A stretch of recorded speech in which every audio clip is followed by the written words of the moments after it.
Hello, English learners. Welcome to Real English Flow, the podcast where real people have real conversations in slow, clear English. I'm Lily. And I'm Jake. And Lily, I have a confession. Already confessing. Good start. Last night, I picked up my phone to check one thing. Just one thing. And then I looked up, and it was 1 hour later. 1 hour. 1 hour. Gone. And I don't even remember what I was looking at. Just videos. One after another. Each one promising to be interesting. None of them actually were. And how did you feel after? Empty, honestly. Like, I ate a lot of food, but none of it had any nutrition. Full, but still hungry. That feeling has a name, actually. But we'll get to that. Because today's episode is about exactly this. Time. How we spend it. What we trade it for. And why the happiest people seem to use it so differently from everyone else. This one hit close to home for me. Subscribe if you're new. Let's talk. Okay, here is the idea that changed how I think about this whole topic. Go ahead. We always say, I wasted time. Like time disappeared. Like it fell out of your pocket and you couldn't find it. But that's not really what happens, is it? No, you didn't lose it. You traded it. You gave 1 hour of your life and you received 1 hour of videos. That was the trade. And the question is just, was it a good trade? Exactly. Sometimes, yes. Sometimes you're tired and you need to rest your brain, and watching something silly is exactly right. That's a good trade. Rest is real. Rest is necessary. But when you do it every night for 3 hours and you go to bed feeling empty and behind, that's a different trade. A trade you didn't consciously make. It just happened.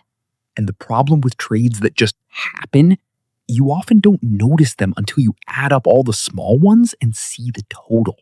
The total is your life, little by little. Can I tell you about a summer I lost? Lost how? A few years ago, I had a summer with a lot of free time, more than usual. And I thought, I'm going to do so many things. Read books, learn something new, spend time with people I love. And? I watched television. Not good television, just whatever was on. News, reality shows, people arguing about things that didn't affect my life at all. The news is a big one. I think people underestimate how much energy the news takes. It took everything. Every morning, I woke up already knowing about problems on the other side of the world that I couldn't solve. Already a little anxious. Already a little angry. Before breakfast? Before breakfast. And then I would spend the day carrying all of that. And at night, I would watch more news to stay informed. And nothing changed. I didn't help anyone. I didn't change anything. I just felt worse. So what happened at the end of the summer? September came, and I looked back and I thought, what did I do with all that time? And honestly, I couldn't remember. The summer was gone, and it left almost nothing behind. Nothing you made, nothing you learned, nothing you felt proud of. And that feeling, that empty feeling of a season that passed without meaning, I never want to feel that again. That feeling is a teacher. A hard one, but useful. Let's build some English vocabulary around time. Simple, useful words for everyday conversation. First, spend time. To spend time means to use your time doing something. I love spending time with my family. She spends a lot of time reading. Next, waste time. To waste time means to use it on something with no value. I don't want to waste time on things that don't matter. Make the most of. This means to use something as well as possible. I want to make the most of my weekends. She made the most of every opportunity. It's worth it. When something deserves the time or effort. Learning English is hard, but it's worth it. And this one is very natural. Time flies. It means time passes very quickly. I was reading and time just flew. 3 hours passed like nothing. 5 phrases. Spend time, waste time, make the most of, it's worth it, time flies. All very common, all very useful for real English conversation. Which one are you going to use today? I want to tell you about one specific Saturday. About 2 years ago, What happened? I woke up with no plans. Free day. And my first instinct, my automatic instinct, was to get my phone and start scrolling. Just like always. The default setting. Exactly. The default. But something stopped me that morning. I don't know what.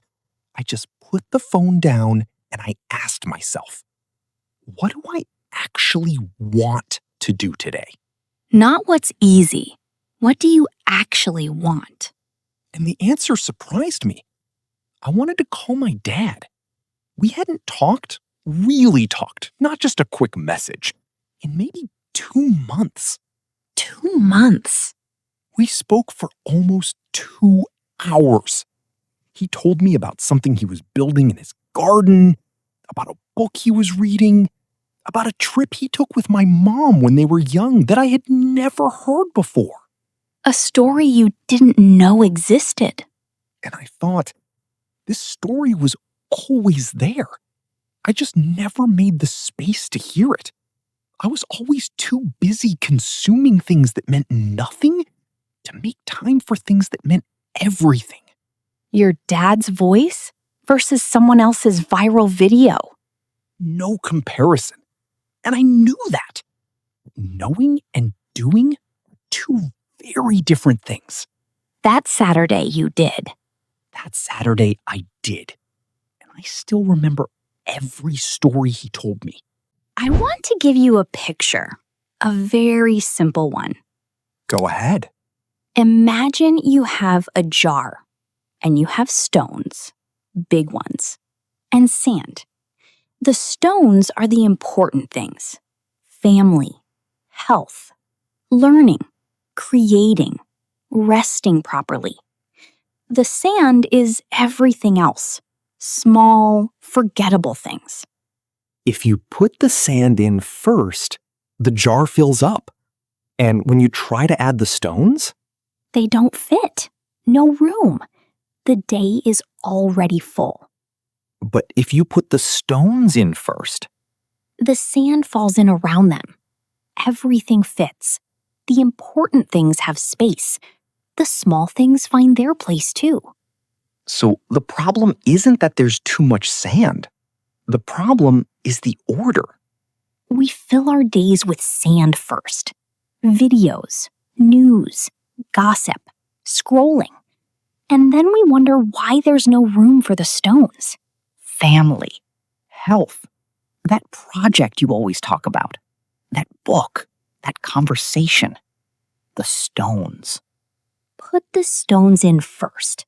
The sand will find its own space. Let's talk about 3 specific things. Things that take your time and your energy, quietly, without making a lot of noise about it. Number 1, bad news consumption. Watching or reading bad news for hours every day. And to be clear, staying informed is good. Knowing what happens in the world is important. But there is a difference between being informed and being addicted to problems you cannot solve. One is responsible. The other is just anxiety with a remote control. Number 2, talking badly about other people.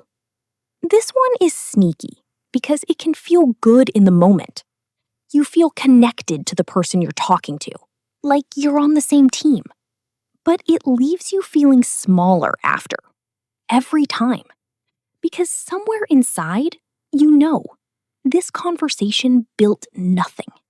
It didn't help you, it didn't help them. It just passed time with a little poison in it. Number 3, mindless scrolling. Not relaxing, not learning, not laughing. Just consuming without choosing. The dopamine loop. Each video promises something interesting and delivers just enough to make you watch one more and one more until an hour is gone. These 3 things have something in common.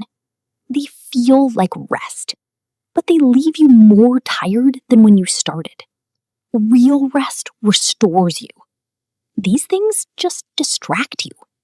Different things entirely. Now let's flip it. More English, but this time for the things that actually fill you up. I enjoy reading. Simple. I enjoy reading before bed.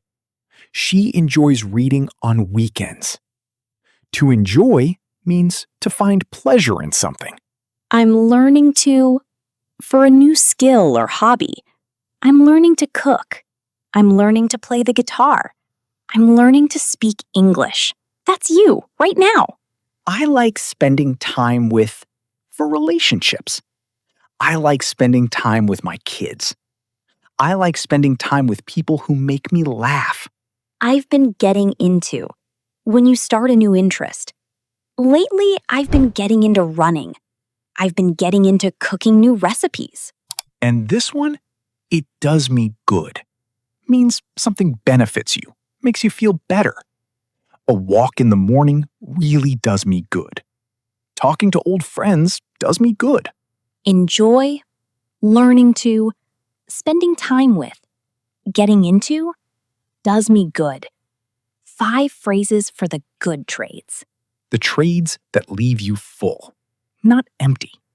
Jake, I want to ask you something. The people in your life who seem genuinely happy, not perfect, not without problems, but genuinely content, what do they have in common? That's a good question. Let me actually think about it. Take your time. Okay. The first thing I notice, they are interested in things. Not just people or screens, actual things. One friend loves carpentry. Another one runs. Another one reads history books and talks about them like they're the most exciting stories ever told. They have something that's theirs. Something that belongs to them. Not something they consume. Something they do, build, practice. And what else? They complain less. Not because their lives are easier. Some of them have really hard lives, but they don't spend a lot of energy on things they can't change.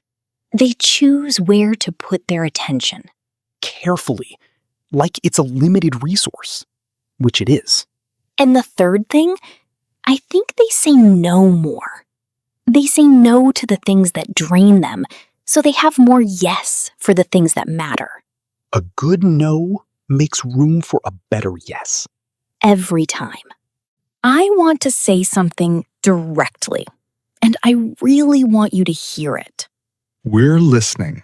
Somewhere inside you, there is something you are good at, or something you could be good at. A talent, an interest, a skill that hasn't been developed yet because you haven't given it your time. And it's been patient, waiting, while you gave your hours to other things. Maybe it's music. Maybe it's cooking. Maybe it's building things, writing things, teaching things, growing things. Maybe it's starting something small, a little business, a creative project, something you make with your hands. These things don't ask for your whole life at once. They just ask for a little time, consistently, chosen over the things that don't give anything back. 1 hour a week is 52 hours a year. 52 hours of practicing something you love. That is not nothing. That is a skill. That is growth. That is a life with something in it that's yours. Your talent is not gone. It's just waiting for you to trade your time for it instead of something else. And it will wait, but not forever. Let's practice some English now. Slowly. These are sentences about choosing a good life. Repeat them after us, out loud if you can. I choose how I spend my time. Say it. Slowly. Mean it. The people I love deserve my attention. Again. Out loud. I am building something with my days. One more. Small, good choices every day add up to a good life. That last one. Say it again. Because it's true, and it's simple, and it's easy to forget. Small, good choices every day. A good life. Not a perfect life. A good one. Built slowly, with the trades you choose to make. Your challenge this week. Simple and very personal. Look at your week. Pick 1 hour, just one, that you usually give to something that leaves you empty. The late night scrolling, the bad news cycle, the conversation that goes nowhere. And trade that hour for something that fills you up. Call someone you love. Start that thing you keep saying you'll start. Go outside. Read 10 pages. Cook something slowly. Practice English. 1 hour, one better trade. And notice how you feel after. Compare it to how you usually feel after the empty trade. That feeling, that difference is the whole lesson. We don't need to convince you with words. The feeling will convince you better than anything we can say. Come to the comments and tell us what trade you made. What did you give up? And what did you choose instead? We read every comment, every single one. And your trade might inspire someone else to make theirs. Before we go, one last thought. You are not going to get this time back. Not today's hour, not this week, not this year. None of it comes back. And that's not sad. That's just true. And true things, when you look at them clearly, have a way of helping you decide faster. So decide.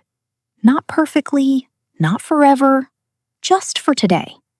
What is one thing today that is worth your time? Do that thing. Give it a real hour, a real yes. Your family is worth your time. Your health is worth your time. Your talent is worth your time. Your happiness is worth your time.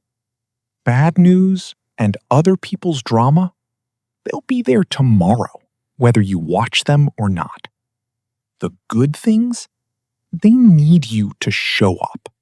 Show up for the things that actually matter, starting today.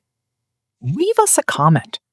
What is one thing you want to spend more time on this week? Share this episode with someone who needs to hear it. You know who they are.